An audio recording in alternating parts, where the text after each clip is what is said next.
శ్రోతలందరికీ నమస్కారం అండి. తెలుగు కథలు బై లహరి ఛానల్కి స్వాగతం. పేర్రాజుకు కసిగా ఉంది. ఆఫీస్కి వచ్చాడన్న మాటే గాని వసుంధర అన్న మాటే చెవుల్లో గింగుర్లెత్తుతోంది. ఎంత తేలిగ్గా అనేసింది. తాను తాను వసుంధర దృష్టిలో ఎంత చులకనైపోయాడు. పెళ్ళయి 6 ఏళ్లు దాటాయి. అవును, ఇది 7వ సంవత్సరం. ఈ 6 ఏళ్లలో తెలుసుకోలేని నిజాన్ని ఈ 7వ ఏడు తెలుసుకున్నారు. చాలా ఆలస్యంగా. ఏం చేయగలడు? ఏమీ చెయ్యలేని స్థితిలో ఉన్న తాను వసుంధర మాటను మర్చిపోగలిగే శక్తి లేని బలహీనుడైపోయాడు. ఈ 7 ఏళ్లుగా తాను వసుంధర పట్ల పెంచుకున్న అభిప్రాయం అంతా ఒట్టిదే. వసుంధర ప్రేమ, అభిమానం అంతా నటన. తను మోసపోయాడు. అవును, పేర్రాజు పిచ్చిగా జుట్టు పీక్కున్నాడు. సార్, ఆఫీసర్ గారు పిలుస్తున్నారండి. ప్యూన్ వచ్చి పిలవటంతో ఫైల్ ఎదురుగా పెట్టుకుని ఆలోచిస్తున్న పేర్రాజు ఉలిక్కి పడుతూ లేచి వెళ్ళాడు. ఎన్నాళ్ళయిందండి మీరు సర్వీస్లో చేరి? సీరియస్గా అడుగుతున్నా ఆఫీసర్ గారి ప్రశ్నకు తడబడిపోతూ 7 ఏళ్లు అన్నాడు మెల్లిగా. 7 ఏళ్లు? ఆ మాట చెప్పడానికి మీకు సిగ్గు వేయడం లేదు?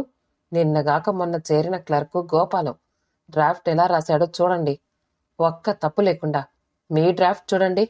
ఆఫీస్కి ఎందుకొస్తారండి? సరదాగా గడపడానికి, ఆలోచిస్తూ ఊహల్లో తేలిపోవడానికా? గట్టిగా అడిగాడు. ఏదో పొరపాటైపోయిందండి. ఈ ఒక్కసారి 7 ఏళ్లుగా చూస్తున్నాను. ఒక్కసారి అనే పదానికి అర్థం తెలుసుకోవడానికైనా ప్రయత్నించవే. 7 ఏళ్లుగా ఏ ఒక్కసారైనా డ్రాఫ్ట్ సరిగ్గా రాసావటయ్యా నువ్వు?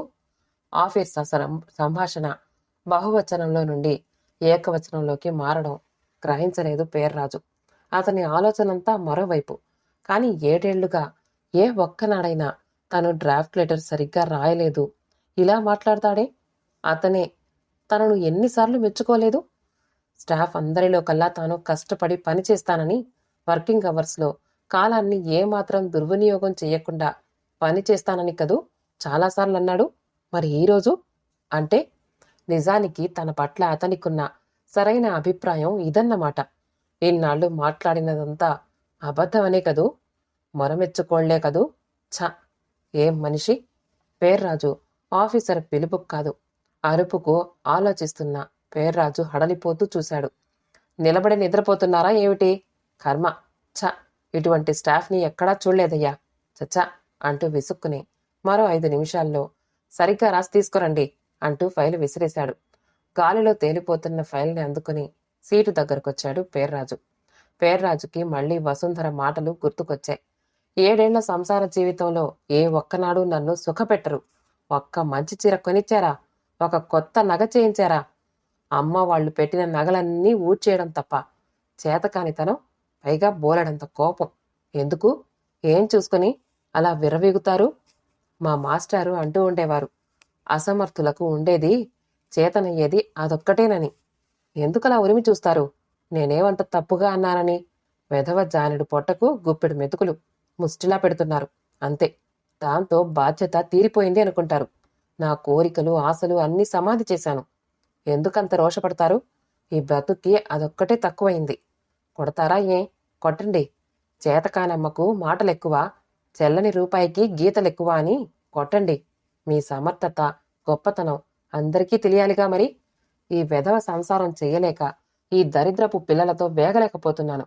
ఒక్క సరదా, సంతోషం లేదు. ఎప్పుడు ఈ నరకంలోనే పడి చావాలి. ఆ చావు కూడా త్వరగా రాదు.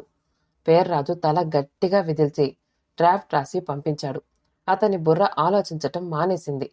చెవుల్లో వసుంధర మాటలే గింగర్లెత్తసాగాయి. అయితే వసుంధర కూడా ఆఫీసర్లానే ఎన్ని మాటలంది. గడిచిన 7 ఏళ్ల జీవితంలో ఎన్నోసార్లు మాట అనుకున్నారు. కాని వసుంధర ఏనాడు ఇంత సీరియస్గా అనలేదు. తనను పరుషంగా ఒక్క మాట అనలేదు. మరి ఇవాళ ఇన్నాళ్లకు ఎందుకలా అంది? నిజంగా తన పట్ల వసుంధర మనసులో ఉన్న అభిప్రాయం అదేనా? అదే అయితే ఇన్నాళ్ల వసుంధర సాహచర్యంలో తాను గడిపిన జీవితం అంతా మోసం, వంచన. వసుంధర నటించిందా? లేదు. వసుంధర అలాంటిది కాదు. పేర్రాజు ఇంటికొచ్చేసరికి ఇల్లంతా నిశ్శబ్దంగా ఉంది. ప్రతిరోజులాగే వసుంధర ఎదురు రాలేదు. ఇంట్లో పోట్లాట జరిగినప్పుడల్లా అలా జరగడం మామూలే. పేర్రాజు మౌనంగా గదిలోకి వెళ్లి బట్టలు మార్చుకుని అక్కడే ఉన్న వాలు కుర్చీలో కూర్చున్నాడు. చిన్నపిల్లలిద్దరూ అప్పుడే నిద్రపోయారు. పెద్దమ్మాయి మాత్రం టేబుల్ దగ్గర దీక్షగా రాసుకుంటోంది. వసుంధర కాఫీ కప్పుతో పాటు ఓ కవర్ తీసుకొచ్చి టేబుల్ మీద పెట్టి వెళ్ళిపోయింది. తండ్రికి డబ్బు పప్పి వారం రోజులవుతోంది. బహుశా అందినట్టు రాసి ఉంటారు అనుకుంటూ కాఫీ తాగి సిగరెట్ వెలిగించాడు. 10 నిమిషాలు భారంగా గడిచిపోయాయి. సిగరెట్ చివరికంటా కాలిపోయింది. పేర్రాజు కవర్ అందుకున్నాడు. ఇన్లాండ్ కవరు చించకుండా ఉండడం చూసి వసుంధర చదవలేదన్న మాట అనుకున్నాడు. వెంటనే అతనికి వారం రోజుల క్రితం వసుంధర అన్న మాట గుర్తొచ్చింది. మీ నాన్న రాసిన ఉత్తరం నేను చించి చదవకూడదా? ఏ ఎందుకని? అంత రహస్యాలు ఏముంటాయి? ఆ ఉత్తరం మొదటి నుండి చివరి వరకు డబ్బు పంపమనే యావ తప్ప మనం ఎలా చేస్తున్నామో అన్న ఒక్క మాట ఉండదు. 7 ఏళ్ల కాపురంలో నేనింకా మీకు పరాయిదాన్నే. ఈసారి ఉత్తరాన్ని చించను అంటూ వెక్కి వెక్కి ఏడ్చింది. నిజానికి వసుంధర ఉత్తరం చదివినందుకు చించినందుకు కాదు. ఆ ఉత్తరంలో తండ్రి కోడలు ఏదో కొడుకుని మార్చేసింది అంటూ పిచ్చి పిచ్చిగా రాస్తాడు. అది చదివి వసుంధర బాధపడుతుంది అనే ఆ ఉత్తరం చించకూడదన్నాడు. కానీ వసుంధర అర్థం చేసుకోదు. అసలు తన అభిప్రాయం ఎందుకు చదవకూడదు అన్నాడో విడమర్చి చెప్పినా నిజమని నమ్మదు. ఏం మనిషో. పేర్రాజు ఉత్తరం చించి చదివాడు. చిరంజీవి రాజుకి నువ్వు పంపిన మనీ ఆర్డర్ అందింది. ఈ నెల నుండి ఓ 25 రూపాయలు ఎక్కువగా పంపించమని క్రితంసారి ఉత్తరంలో రాశాను. కాని ప్రతిసారిలాగే నువ్వు 100 రూపాయలే పంపించావు. నెలకు 100 రూపాయలు పంపించగానే నీ బాధ్యత తీరిపోయినట్టు భావించకు. నీ చదువు కోసం నేనెంత కష్టపడ్డానో ఆ భగవంతుడికే తెలుసు. నీ చదువు కోసం ఎంత అప్పు చేశానో నీకు తెలుసు. ఎందుకంటావ్? నువ్వు మంచిగా చదువుకుని ఉద్యోగస్తుడివైతే మా శేష జీవితాలు హాయిగా గడుస్తాయనే కదూ. ఏ చీకు చింత లేకుండా మా ముసలి ప్రాణాలు నీ నీడలో ప్రశాంతంగా గడుస్తాయనేగా. అప్పుడు మా కడుపులు మార్చుకుని నిన్ను చదివించి ప్రయోజకుణ్ణి చేశాను. కాని ఈనాడు నువ్వు రెక్కలొచ్చిన పక్షిలా ఎగిరిపోయావు. ఏదో నెలకింత ముష్టిలా మా మొహాన రూపాయలు పంపుతున్నావు అంతే. మళ్ళీ నెల వచ్చే వరకు మా గురించి ఆలోచించవు. మీ సరదాలకు కోరికలకు ఏమాత్రం లోటు లేకుండా చూసుకుంటాం. నీ భార్యా పిల్లల కోరికలు తీర్చడమే నీకు కావాల్సింది. కాని పెంచి కష్టపడి నిన్నింత ప్రయోజకుణ్ణి చేసిన తల్లిదండ్రుల సుఖ సంతోషాలతో నీకేం బాధ్యత ఉండదు. ఒక్క 25 రూపాయలు ఎక్కువ పంపమని రాసేసరికి పంపించలేకపోయావు. నువ్వు నీ భార్యతో కలిసి ఒక్క సినిమాకు వెళ్ళి అయ్యే ఖర్చు మా గురించి మానుకోలేకపోయావురా అంటే నువ్వెంత స్వార్థపడివో అర్థమైంది. నీ గురించి ఎంతో గొప్పగా చెప్పుకుని మురిసిపోయాను తలుచుకుంటే. ఈనాడు సిగ్గు కలుగుతోంది రాజు. నీకు పిల్లలున్నారు. రేపు వాళ్ళు ఇలాగే చేస్తారు. శపించడం లేదు. కాని ఆ ఉత్తరం చదవలేకపోయాడు పేర్రాజు. ఉత్తరం అంతా నిందావాక్యాలు, నిష్ఠూరాలు. వసుంధర చించి చదివితే ఎంతగా బాధపడిపోయేది. కాని నిజానికి తాను సుఖపడుతున్నాడా? తన భార్యా బిడ్డల కోరికలు తీరుస్తున్నాడా? తాను స్వార్థపరుడా? ఉత్తరం చివరికంటా చదివారు. ఉత్తరం చదవడం పూర్తి చేసి గాఢంగా నిట్టూర్చాడు పేర్రాజు. అతని మనసంతా భారంగా అయిపోయింది. కుర్చీ వెనక్కి వాలి కళ్ళు మూసుకున్నాడు. అతని కను కొలకుల్లో నిండిన నీళ్లు నిశ్శబ్దంగా జారిపోసాగాయి. స్వార్థపరుడు. తను స్వార్థపరుడు. తండ్రి ఎంత తేలిగ్గా అనేశాడా మాట. ఆ మాట తనను అనే ముందు ఒక్కసారి వెనక్కి తిరిగి ఆలోచించుకున్నాడా? ఆలోచిస్తే చక్కటి జవాబు దొరికేది. తండ్రి తన జన్మకు కారణం ఒప్పుకుంటాను. కాని తాను పుట్టిన మరుక్షణం నుండి తనకైన ఖర్చంతా లెక్కల రూపంలో తండ్రి తన మనసులో రోజురోజుకి కూడికలుగా పెరిగి వడ్డీలా చక్రవడ్డీలా పెరగసాగాయి. తనకు ఊహ వచ్చి ప్రపంచాన్ని కొంచెం కొంచెంగా అర్థం చేసుకుంటున్న మరుక్షణం నుండి నేను నీ తండ్రిని, నిన్ను కని పెంచినవాణ్ణి. నిన్ను కనడం, పెంచడం, నిన్ను ప్రయోజకుణ్ణి చేయడం కేవలం నీ భవిష్యత్తు బాగుండాలనే కాదు. రేపు మా ఇద్దరినీ నువ్వే పోషించాలి. ఈనాడు నిన్ను పెంచుతున్నావంటే రేపు మమ్మల్ని నువ్వు అలాగే పోషించాలి. నువ్వు రుణగ్రస్తుడివి.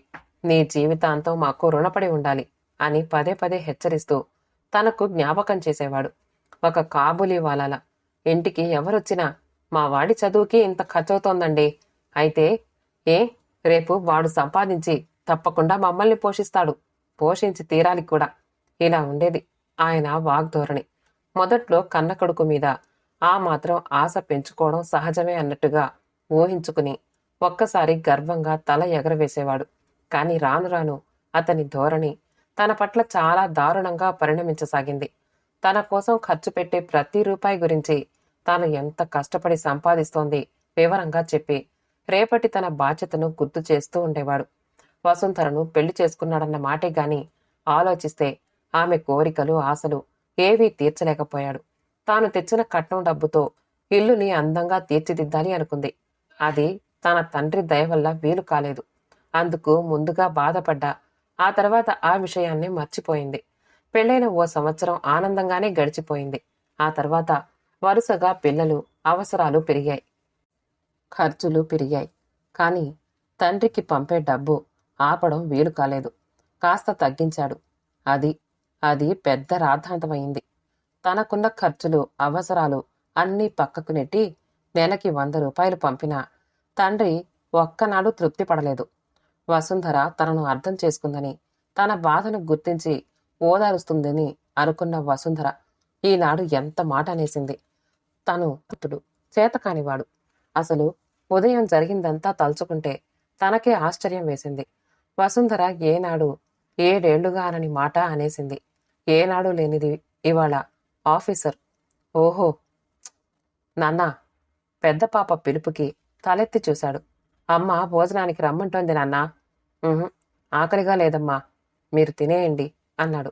పాప వెళ్ళిపోగానే భారంగా లేచి మంచం మీద వాలిపోయాడు పేర్రాజు. అతనికి నిద్ర రాలేదు. గట్టిగా కళ్ళు మూసుకున్నాడు.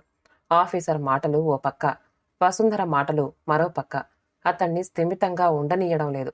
ఆఫీసర్ అన్నదానికి అతను అంతగా బాధపడకపోయినా అతని మనసు వసుంధర మాటలు గుర్తుకొచ్చినప్పుడల్లా వెలవెల్లాడిపోసాగింది.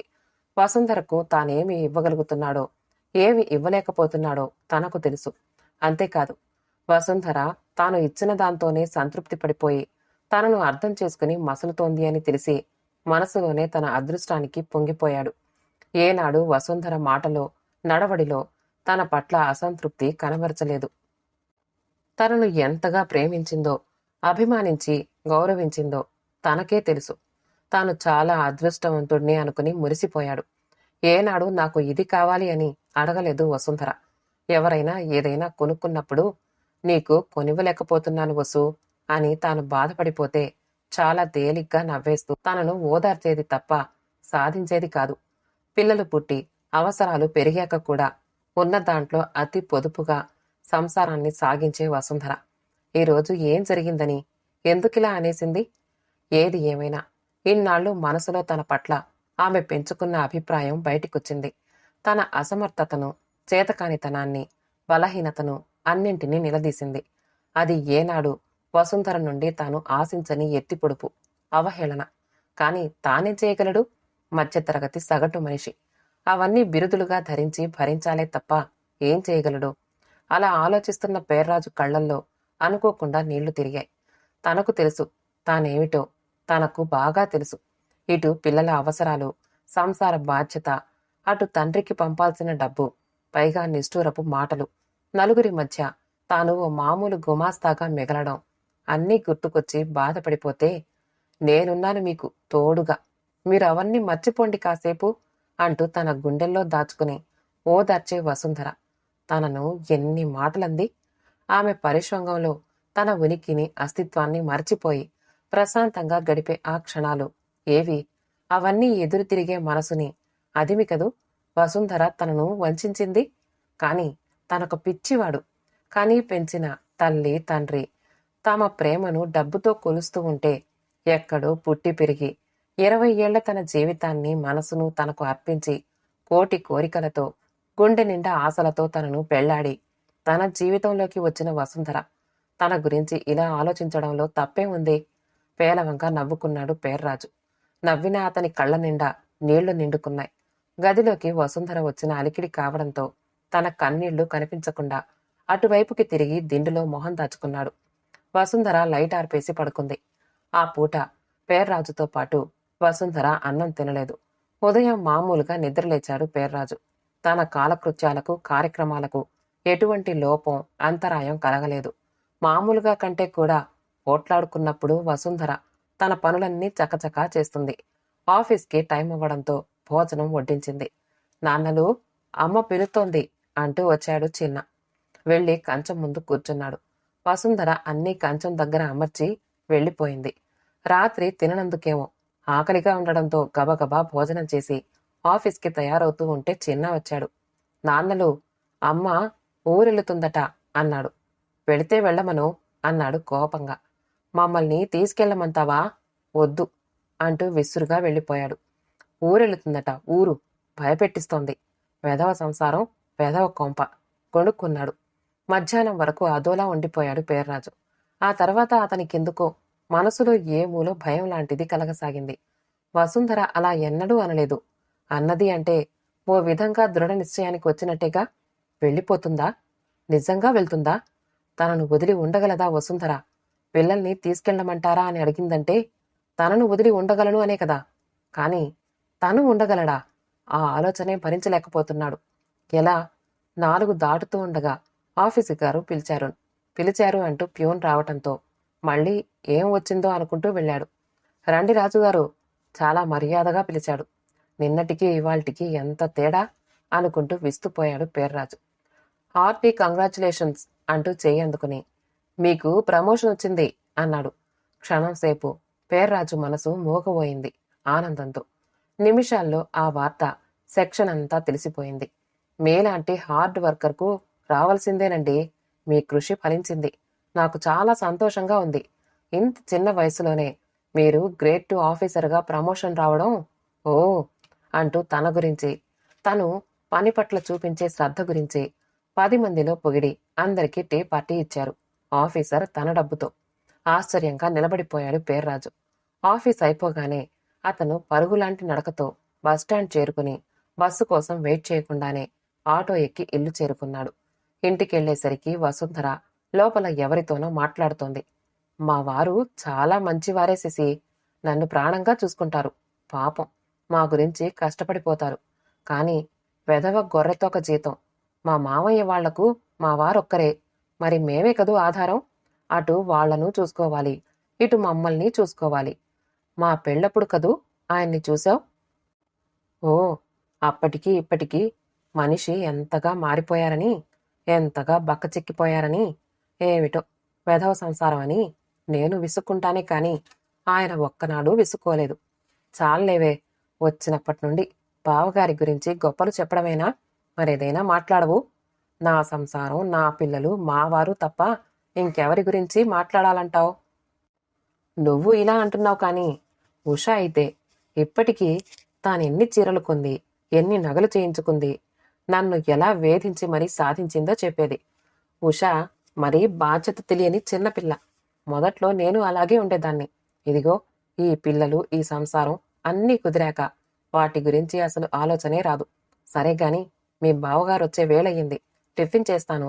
ఈ పూట భోజనం చేసి వెళ్ళరా, లేకపోతే నేను పెళ్లికి రాను. పేర్రాజుకి అర్థమైంది ఎవరొచ్చారు. వసుంధర పినతండ్రి గారి అబ్బాయి శశిధర్. పేర్రాజు లోపలికెళ్లేసరికి వసుంధర వంటింట్లోకి వెళ్ళింది. కుశల ప్రశ్నలన్నీ అయ్యాయి. ఆ రాత్రి శశిధర్ భోజనం చేసి రాత్రి బండికే వెళ్ళిపోయాడు.